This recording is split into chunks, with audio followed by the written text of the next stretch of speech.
হাইকোর্টের নিষেধাজ্ঞার প্রতিবাদে রাজধানীর দয়াগঞ্জ মোড়ে অবরোধ করে বিক্ষোভ করেছে ব্যাটারি চালিত রিকশা চালকরা। প্রায় 2.5 ঘন্টা রাস্তা অবরোধ করে রাখে তারা। তাদের দাবি, বিকল্প ব্যবস্থা না করে এই রিকশা বন্ধ করা যাবে না।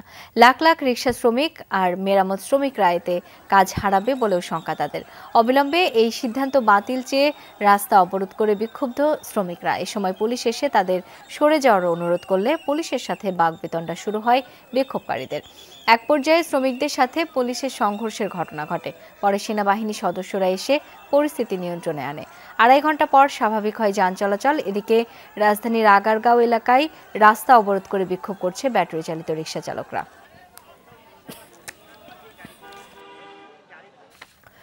রাজধানীর আগারগাঁওয়ে রয়েছেন সহকর্মী আরিফুর রহমান সবুজ। যাব তার কাছে। সবুজ, ব্যাটারি চালিত অটোরিকশা চালকরা এখনো রাস্তা অবরোধ করে রেখেছেন কিনা, কি বলছেন তারা?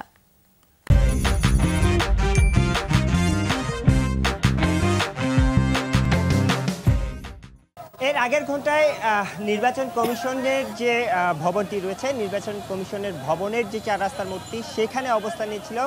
আধা ঘন্টা পর সেখান থেকে মিরপুর রোডের যে মূল সড়কটি রয়েছে, অর্থাৎ আগারগাঁও স্টেশনের সামনে হয়ে একটি মিছিল, সেই সড়কটি হয়ে এখানে আগারগাঁওর সামনে দিয়ে শ্যামলী যাওয়ার যে সড়কটি রয়েছে, সেই সড়কটি হয়ে একটি রিকশা মিছিল বের করে যারা এই সিদ্ধান্তে পরিবর্তনের প্রতিবাদে এই রাস্তায় নেমেছেন তারা, এবং এই মিছিলটি এখনও রয়েছে। এবং এই মুহূর্তে বাংলাদেশ বেতারের সামনে যে সড়কটি রয়েছে, সেই সড়কটির সামনে প্রায় শতাধিক রিকশা বলা যায়, সেই শতাধিক রিকশা অবস্থান নিয়েছে। তারা কিছুক্ষণ পর পর আসলে থামছে, আবার সামনের দিকে এগোনোর চেষ্টা করছে, এবং এই থেমে যাওয়ার কারণে এই রাস্তাটি পুরোপুরি বন্ধ করে রাখার কারণে পেছনের যে যানবাহনগুলো আপনি নিশ্চয়ই দেখতে পাচ্ছেন, শত শত যানবাহন কিন্তু আটকা পড়েছে। অ্যাম্বুলেন্স, এই সড়কটিতে আসলে অনেকগুলো হাসপাতালও রয়েছে, পঙ্গু হাসপাতাল, চক্ষু হাসপাতাল সহ বিভিন্ন হাসপাতাল রয়েছে।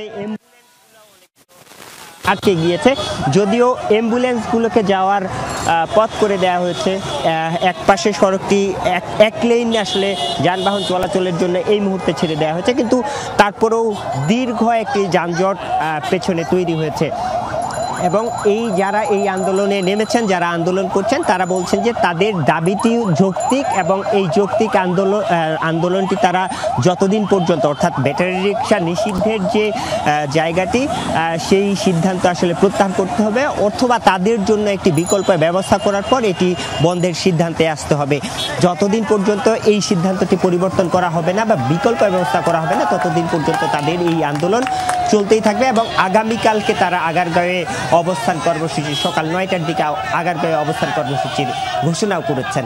এবং যদিও এটা সাংগঠনিকভাবে না, বিচ্ছিন্নভাবে এখানে যারা আছেন তারা বলছেন যে কালকে 9টার দিকে তারা এই আগারগাঁওয়ের সামনে আবারও অবস্থান নেবেন। আচ্ছা সবুজ, অনেক ধন্যবাদ আপনাকে।